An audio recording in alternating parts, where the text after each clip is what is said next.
Hello guys, hope you all well in these dark times. Okay guys, today's build video guide is today for the Witch Starter class for patch 268 season 20. This is the solo meta build guys for the Witch Starter. My god, it's absolutely filthy, so strong. There's a few other different variations, but the core of it is basically guys is Mundunugu's Regalia with Captain Crimson's man. And Endless Walk set, and it's extremely potent. It's very, very good. Even though I don't have my gear rolls quite right yet, I've already cracked at 2k Paragon, fully orbed, 106. I'm currently rank 106, guys. It's not too bad. Not bad for an old man, I guess. Right, let's explain what this build is all about. Okay, for those that don't know, guys, basically, this is the new Witch Starter set, okay? Mundunugu's Regalia. It's a Spirit Barrage Nuka build, okay? So basically, it's a direct caster build, which is great. So you got these little phantasms. You have 3 phantasms of 4 here. As you cast, they do them bulk your damage. Then you got the Manitou Spirits at the top. As these bolts hit a target, once they accumulate to a certain point, it'll just one-shot the enemy. So it's really, really good for the Rift Guardian kill, okay? Some people do like to use Spirit as Winning instead, and gain mana each time Spirit Branch hits, and then change Rush of Essence over to another passive of their choice, normally Blood Ritual for more tank, or Swamp Lair, it's up to you. But personally, I do think Manitou is the better choice, because like I said, you know, once this thing accumulates enough damage, especially on a Rift Guardian, it'll just one-shot it over a certain amount of time. So, personally, I think Manitou is the way to go. Personally, but each to their own. Okay, guys, what does this set do? Okay, let's read the set bonuses. 2 set bonus, Big Bad Voodoo, now follows you and lasts twice as long, which is fantastic, man.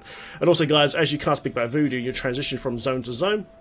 It will follow you into that next zone, which is great. So when you're doing your Rift Storm out, it just follows you straight in. It's with you all the time. It lasts twice as long, which is great, man. It's so nice, so nice. Finally, we can use Big Bad Voodoo again. It's good. 4 set bonus. Gain 60% damage reduction for 30 seconds when you enter the Spirit Realm. The Spirit Realm is when basically you hit your Spirit Walk, okay? So you hit this here, and boom, you get this buff here. Attunement to the Realm. Reduce damage taken for 30 seconds. You'll be casting this all the time, so don't worry, man. But just remember, you need to cast it once every 30 seconds, otherwise you probably die. Okay. Then, guys, a 6-piece bonus. Spirit Barrage deals 20,000% increased damage, plus an additional percentage equal to 5 times your mana regeneration. Okay, so basically, the higher your mana regeneration on your character, so right now we're on 64, the more damage you do. Okay. Right now, I'm using Rush of Essence passive, so this makes us generate mana as we cast Spirit Barrage, which is great. So, actually makes us do more damage, which is kind of sweet. So, we go here, we start casting, you can see it going up and up and up. And obviously, if we cast Big Bad Voodoo, that's going to give us an attack speed bonus, and make us so we can cast even further. Right now, I'm missing 40% attack speed on my gear, so I can't hit the next breakpoint, unfortunately. But yeah, the more mana regen you have, guys, the more damage you do, which is good. Very nice.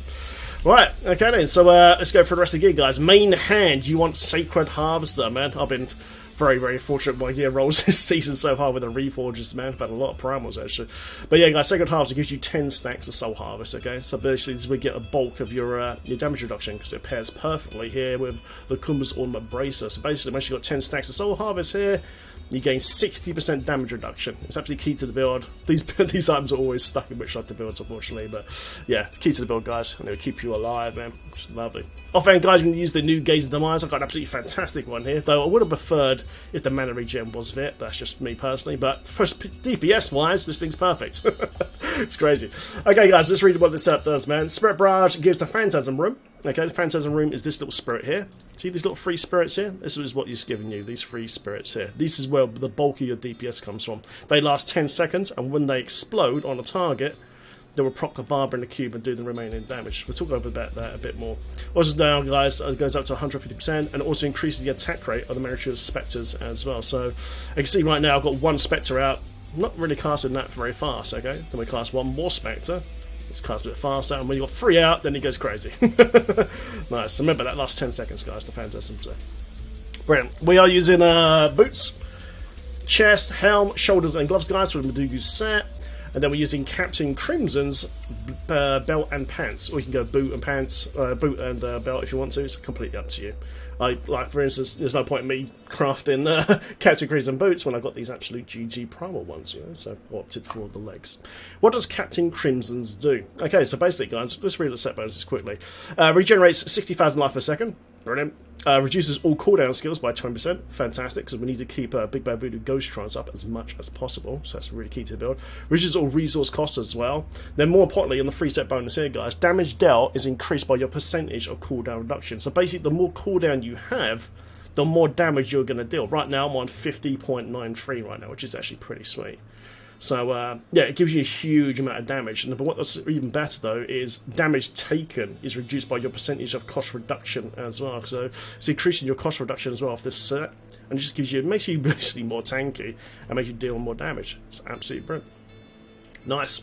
Okay, guys, so Endless Walk Set, Compass Rose, and the Traveller's Pledge. When you stand still, you gain 100% multiplication damage bonus. Okay, so when you stop in right there, you're going to cause a lot more DPS. But while you're moving, you gain 50% damage reduction as well. So say you have a particularly hard pack and you can't stand still, you can start moving around a bit and gain your damage reduction buff back up. Then when things settle down a little bit, then you can stop and start generating your DPS stacks. Okay, look, kill the little buggers. Nice. Nice. Okay, guys, key to the build again, of course, is the Ring of Emptiness, okay? When you deal an up to 300% increased damage to enemies affected by either your Haunt or your Local Swarm, okay? Now, for those that don't know, Ring of Emptiness, or aka ROE, got changed, okay? So you no longer need both skills in your bar anymore, which is great. So just use Local Swarm. And what this means is, as well now, always use Local Swarm Pestilence, guys, for the instant spread. So now we don't have to use both of these spells anymore. It means that we don't have to use Creeping Death now for push. Okay, so normally I would have, instead of Compass Ritual there, normally have a Creeping Death on the old setup like this. But now, because we can just proc ROE with just one cast to the whole screen instantly, there's no point in using Creeping Death anymore. Now we can take Compass Ritual. I'm using Compass Ritual right now for pushing because I don't have that much Paragon, so this helps me do more damage. Then you can switch this over if you wanted to swap out achievements. You've got even more tank. Whatever you want to use, it's up to you, you know. So, yeah, it definitely works, and it works much, much better. It's cool. Nice. Okay, guys, gem selection then. So first gem we're using, of course, is Bane of the Trap for the massive damage increase. We're using the Enforcer gem. Why are we using Enforcer? Because basically the phantasms that come out are from the Gaze of the Mars Mojo as you cast Spirit Barrage. These are classed as pets. Okay? Manitou isn't, but these guys here on the floor are classed as pets. So this will ramp the DPS through a roof for them. Absolutely fantastic. Last gem, guys, of course, is Stricken, because this is a GR solo pushing build. So without this, we're not going to kill the Rift Guardian. Okay, so just keep on casting, guys. Keep on casting, man. Stack those Strickens up, and eventually it'll just fall over. Brilliant. Okay then, guys, so make sure you have a diamond in the helm, of course, because you want as much cooldown reduction as possible. Use either rubies or emeralds in your chest and legs. The reason behind this is because you need the armor. Okay, it's a kind of a squishy set. So look, we can see right now I'm on 10k. Take my armor gems out. Look, now to 9.5. This keeps you alive. Don't get me wrong, I would love to run topazes. I'd love to run topazes, just go pure damage, but honestly, you would die way too much. You'll die way too much. Stick to rubies or emeralds, man. Up to you.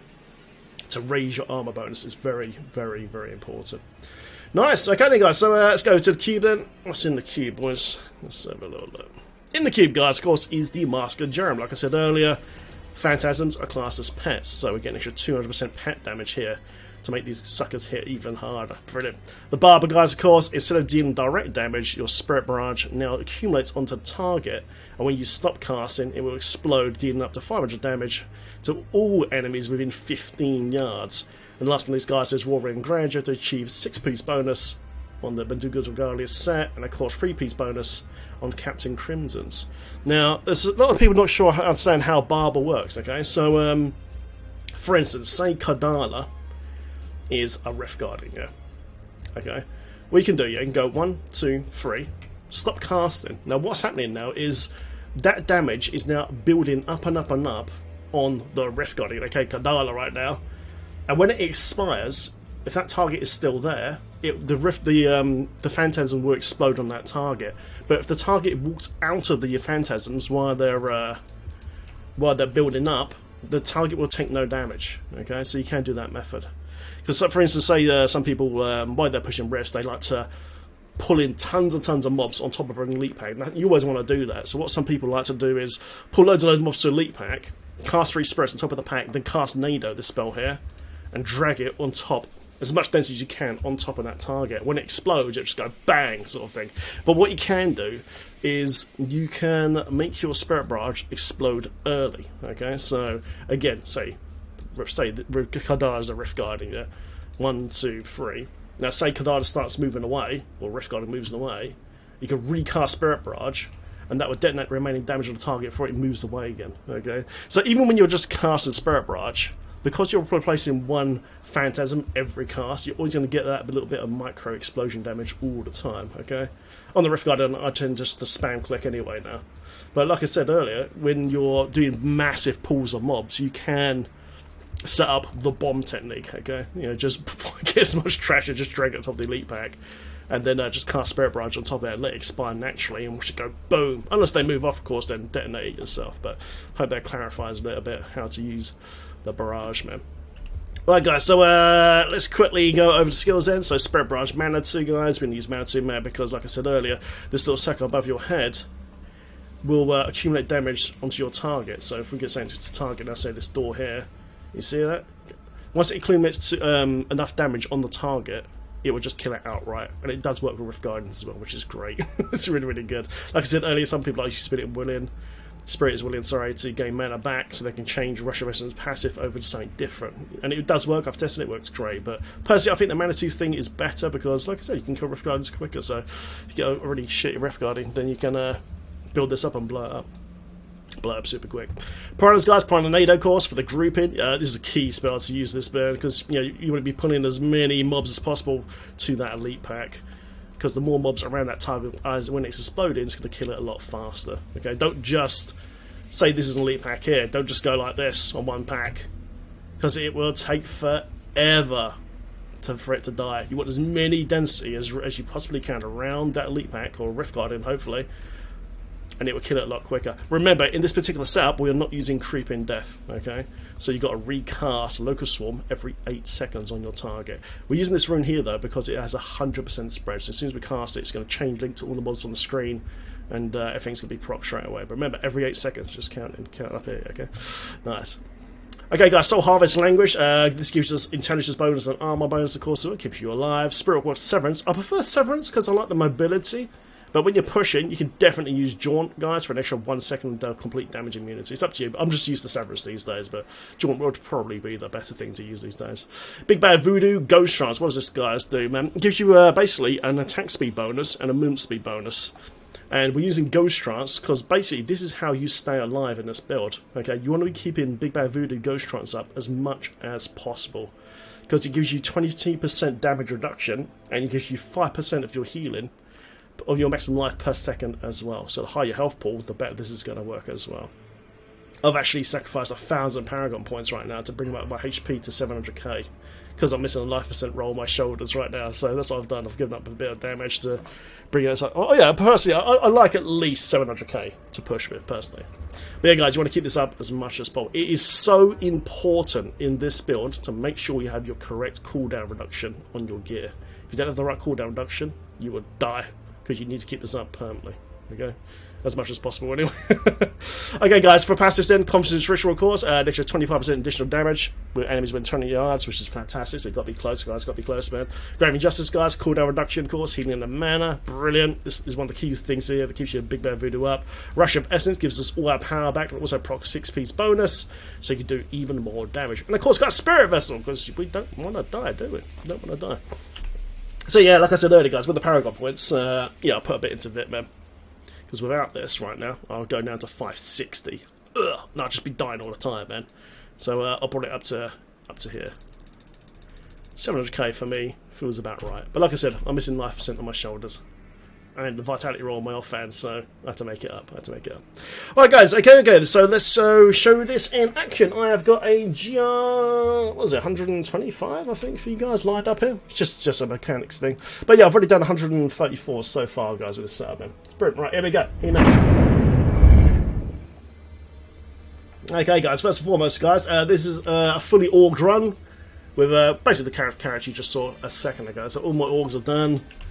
Nothing particularly super high, like 120s. You can pretty much do 120 baseline these days, 100 there. You know, the whole suit is ancient, it is fully orged, and I'm currently at 2k Paragon. And here we go, and here we go. So guys, the first thing you want to do, as you go into your Rift Mount, Spirit Walk into the enemies.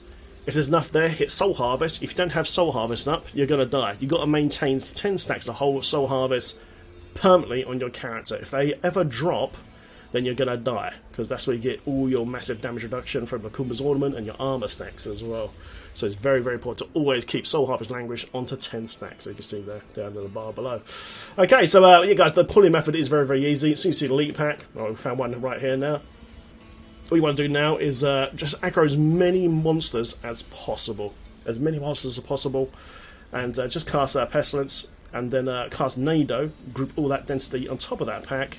If you've got Oculus Ring on your follower, of course, then run to the pool as well. But remember, you've got to stay within 20 yards to proc your Confidence Ritual as well, passive for the extra damage bonus. You can see already this guy is dead already, man. He's blazed.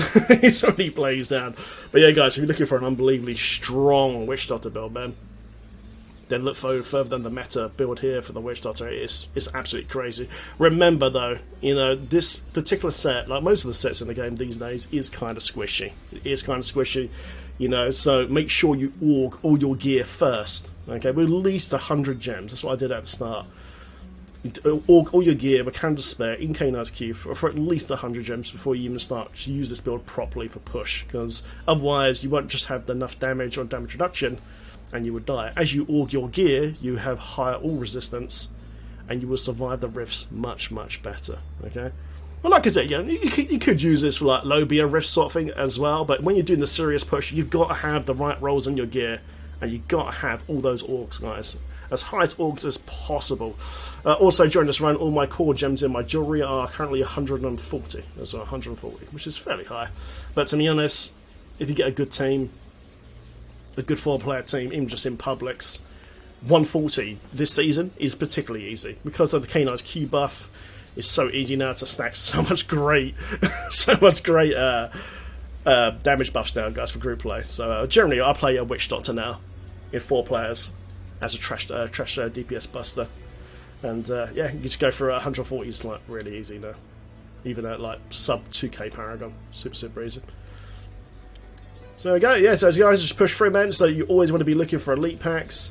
Don't get me wrong, man. If you see a really nice lump of trash altogether, you know, then definitely stop for it. Because remember, we want to be proccing our Gravy Justice passive as much as possible as well to keep Big Bad Voodoo up. So right now I'll just kill some trash there to get some more cooldown reduction going there for BBV. Because when Big Bad Voodoo drops, you lose 20% damage reduction and that 5% healing per second as well, which is huge. So I've reached 3 casts a day. You can see my recovery's going up and up and up. Got a double pack here. It's a bit scary. I was like, double pack. Even on these 125s, guys, which is, you know, I've cleared a lot higher than this now, 134. But even on these 125s, when I just do these for chill runs and that, doing orgs and things like that, I can still die. You know, you can still die, man, because you still got to be on your toes. So key survivability thing, of course, apart from the Kumba's Ornament Brace and Soul Harvest 10 stacks, is, you know, keep Big Bad Voodoo up as much as possible, because without it, you will die. You will die. What you can do, though, guys, is set a Spirit Barrage Mana to. What you can do, if you just want to use this build right now and push a little bit, just change Mana to Ota to Phlebotomize, which will basically make you heal every time you cast Spirit Rush, but you will lose that spirit above your head deck. This is the stacking damage with the Rift Guardian kill. So, like I said, yeah, once you're fully orged, use Mana 2, guys. And if you're not orged, then use Phlebotomize for the easy healing, and that way you can use it without no orgs, sort of thing, you know. And just chill through. Not a bad little rift, actually. It's not too bad. It's just killing a little bit of trash now. Big Bad Voodoo is just come off, so I can recast in a sec. Then he goes back up again, found another pack. You can see I'm scouting forward a little bit. Normally on a bigger push, this type of mob type here, I would skip because they go into the armor mode and dig underground, you just lose your target. But because we're only doing 125 and I'm orged as well, then I can just quickly just blaze this guy down, sort of thing. But there's certain elite affixes that you really don't want to come across during your GR solo push. Obviously, Juggernaut is probably number 1. Juggernaut is awful. Gives the monster an enormous amount of HP. It makes them completely immune to your Bane Trap, so you do less damage to them. Normally, you know, they're a skip. You know, normally they're a skip mob sort of thing. And same for shield. Shield mobs are very, very annoying as well. If they've got a shield up, so you put a ton of density onto that target. And they've got a shield up, you blow all that stuff up, and he pops out and he's unscathed. You're like, ugh. Then sometimes you get mobs like this, like these terror demons that don't want to come to the density. So I was like, okay, if he's not going to come to density, we're just going to skip him and progress down there, because we're probably going to find another pack. There it is, boom, there's a pack right there. Nice small stuff as well, so we can piranha-nade it up all together nice and tight. There you go. Got a few mobs around it now. There's the yellow pool power guys from the follower. The Oculus ring gives you a huge amount of damage increase. Pretty much procs every time you kill a monster as well, which is great. Always use the Templar guys as well on the full healing line. For my Templar, I always use the Thunder Fury main hand, Wildwood Ring, so I can get stuns from Thunder Fury proccing, Oculus Ring, of course, for the damage bonus, Omen of Desire for the charm, and then Freeze the Deflection as well. And just make him go full healing line on your Templar guys to keep yourself alive. I've got another pack here. Unfortunately, I've already killed most of the density off already, but like I said, because it's only 125, I don't need tons of density to kill these guys. But if I was going like 130 plus, man, yeah, you would need a lot of density to kill elite pack. Depends which ones you have, you know. Obviously, these little dudes here don't have that much HP, so it's not take me too long to kill them. But obviously, if you get really big packs, those massive ones like Golgors, things like that, those big fat dudes, you know, they could take a while to kill. Now, normally, this sort of pack here, I would normally skip. Mage Wraiths are absolutely horrible, because once they start spinning, normally just one-shot you. But again, because I'm doing a Lobia Rift, you know, I can deal with these guys quite quick. But normally, if I was doing like 135 push right now, I saw these guys here, I would normally just skip them. Unless I had like a conduit, a shield, or a power pylon, etc, etc. Right, Rift Guarding guys, nice and easy, man. Literally just spam click. Just hold it down, man. Just hold it down. Right now, on the last push version of the build, I used the Fetish Belt, the Transcendence Belt, to basically block loads of incoming damage. Now, obviously, we can't do that with this Rift Guard, and she's going to cast those poison bolts at me, and you see it charging up, and I just Spirit Walked out of the way. But what you can do, because your follower is indestructible using Enchanting Favour, position yourself between your follower and the Rift Guardian. So when she casts those bolts, it should just hit your NPC follower instead. You see there, I wasn't between my follower and her, and I just got procced on my self-res. Yeah, just keep holding it down, guys, hold it down. Hopefully you get a Rift Guardian that spawns out, like I have here. Your best Rift Guardians, guys, of course, is still Sanctress and Hamlin. This one is actually pretty good as well. This one's pretty sweet. Dodge those bolts. Remember, guys, you've got to cast Pestilence. Local Swarm Pestilence on your target every 8 seconds. If you don't do that, then you lose a bulky DPS, because it won't proc your Ring of Emptiness bonus. There we go, building up, building up. And boom. You see that? The Rift Guardian was still on about 10% life, but because of Manitou, it built up enough damage on that target to just to kill it outright. That's one reason why I like to use Manitou over the Spirit's Willing, because the other day when I did my 133 push, I had Orlash, the bigger Terror Demon. And I thought I lost it, and then suddenly he popped around about 30% life left. And I was like, oh my god, Manitou for the win! And I got the clear. Fantastic. Quick mouse over the gear, guys. Skills. As usual, guys, in the description of this video, there'll be a build guide link to Diablo fans for the best roll of gear, gem setup, etc, etc. Lovely. There we go. Farewell, mortal! Brilliant. Okay, guys, I hope you guys enjoyed this video guide. As usual, guys, feel free to like and subscribe. Please stay safe, guys, in these troubling times, man. And I'll see you guys in the next video. Take care, guys. Thanks for watching, man. And have fun in Sanctuary. See you in the next vid. Take care. Woo! Cheers, guys. Thanks for watching. Special shout out to those with me here on channel for so many years. And special shout out to all the Patreon supporters as well. Okay, guys. Cheers. See you in the next video. Take care. Stay safe.